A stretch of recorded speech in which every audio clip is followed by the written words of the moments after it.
Tampa, Florida, President Biden is delivering a speech about abortion rights in Florida, that swing state, just ahead of that state's 6-week abortion ban taking effect. Here's Joe Biden.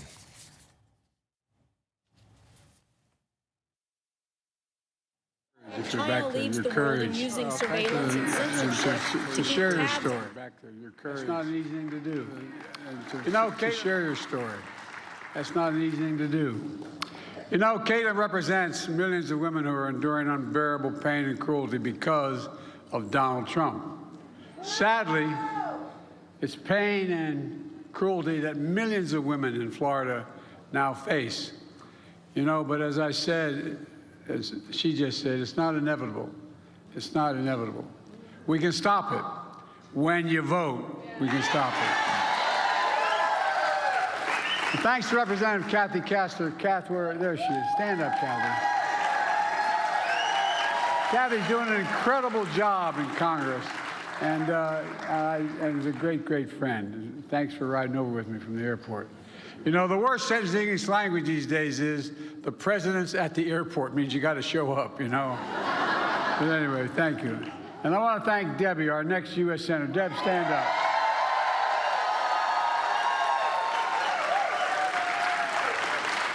As one senior senator years ago when I was a freshman running for re-election in the United States Senate said to me, he said, "I'll campaign for you or against you, whoever helped the most."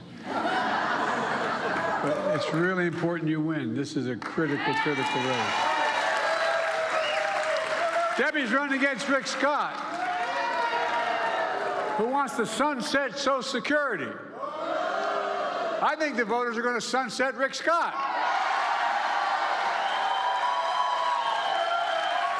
It's important, man. And thanks to all of you here today. It's good to be at a community college. Matter of fact, my wife's been campaigning all over the country with me between classes. My wife still is a full-time professor at Northern Virginia Community College. You lost your phone. Get that man his phone. He's going to be in trouble. Or that woman her phone. She's teaching this very day, Jill is. Community college, as she often says, is one of the best-kept secrets in America. You know, I really mean it. You know, if I have my way in the next 4 years, I'm going to make community college free. And it'll grow the economy. It won't cost the taxpayers. Look, next week, one of the nation's most extreme anti-abortion laws will take effect here in Florida. It's criminalizing reproductive health care before women even know whether they're pregnant. I mean, this is bizarre. You can put a doctor in prison if he takes care of a patient, as you just heard some version of from Louisiana. You know, this extreme Florida law is going to impact 4 million women in the state of Florida. Florida is one of the 21 states in America where you can't get access you need for care. This adds up to 1 in 3 women throughout the United States of America have this limitation. For 50 years, the court ruled that there was a fundamental constitutional right to privacy. But 2 years ago, that was taken away. Let's be real clear. There's one person responsible for this nightmare, and he's acknowledged it and he brags about it, Donald Trump. In fact, Trump's bragged about it overturning Roe v. Wade, which meant there's no federal right. No decision can be made. All those decisions are made at the state level. A lot of people don't even know that and don't focus on it. So every state can make a decision. Well, you know, now Trump says the law is, quote, working the way it's supposed to. Trump goes on to say individual state laws are working, his words, brilliantly. Brilliantly. It's a 6-week ban in Florida. It's really brilliant, isn't it? Even before women know they're pregnant. Is that brilliant? Look, just take a look at Arizona. It goes all the way back to 1864, before Arizona was even a state, before women had the right to vote, concluding that that's the law of the land in Arizona. And today, MAGA Republicans refuse to repeal that ban in Arizona. Trump is literally taking us back 160 years. He says it's up to the states, and this is all about states' rights. But he's wrong. The Supreme Court was wrong. It should be a constitutional right in the federal Constitution, a federal right. And it shouldn't matter where in America you live. This isn't about states' rights, it's about women's rights. I mean this. Look, folks, look. Now he's worried the voters will hold him accountable for saying he's responsible for getting Roe v. Wade overturned. Donald Trump is worried voters are going to hold him accountable for the cruelty and chaos he created.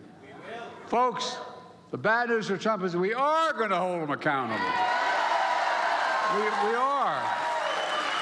He should be held accountable. He should be accountable for states enacting extreme laws that put IVF treatments at risk for women desperately trying to have families. Voters are going to hold Trump accountable for women being turned away from emergency rooms like my introducer was. Forced to travel hundreds of miles to get basic health care. Forced to go to court to plead for help to protect herself and her ability to have children in the future.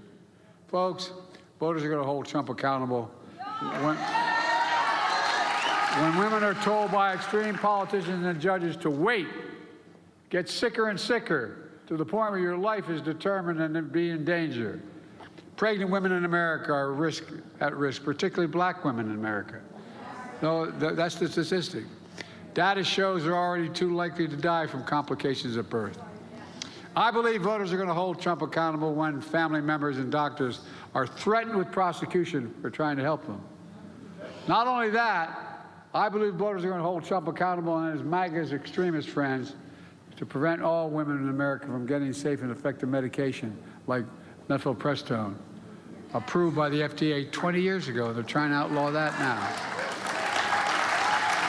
For 50 years, the court had recognized that women in America had a fundamental constitutional right, and then Trump took it away by the deal he made. Now in America today, in 2024, women have fewer rights than their mothers and their grandmothers had because of Donald Trump. Look, I don't think we're going to let them get away with it, do you? No! And folks, in a sense, I don't know why we're surprised by Trump. How many times does he have to prove we can't be trusted? Trump bragged how proud he was to get rid of Roe v. Wade over. He took credit for it. He said there has to be punishment for women exercising their reproductive freedom. His words, not mine. He described the Dobbs decision as a miracle. Maybe it's coming from that Bible he's trying to sell.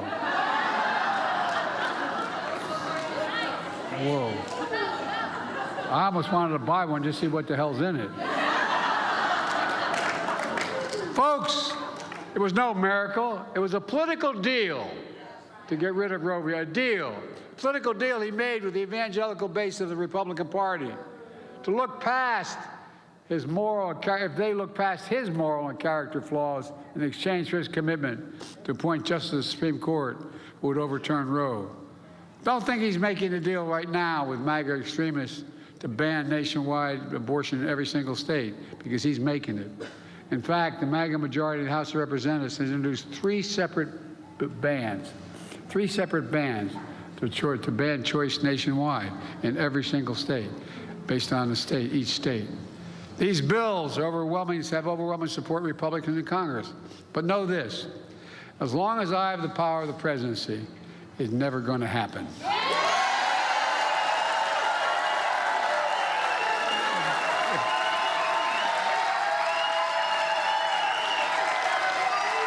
I mean, if Congress ever passes a ban, I will veto that ban. Elect a Democratic Congress, Kamala and I will make Roe v. Wade the law of the land again.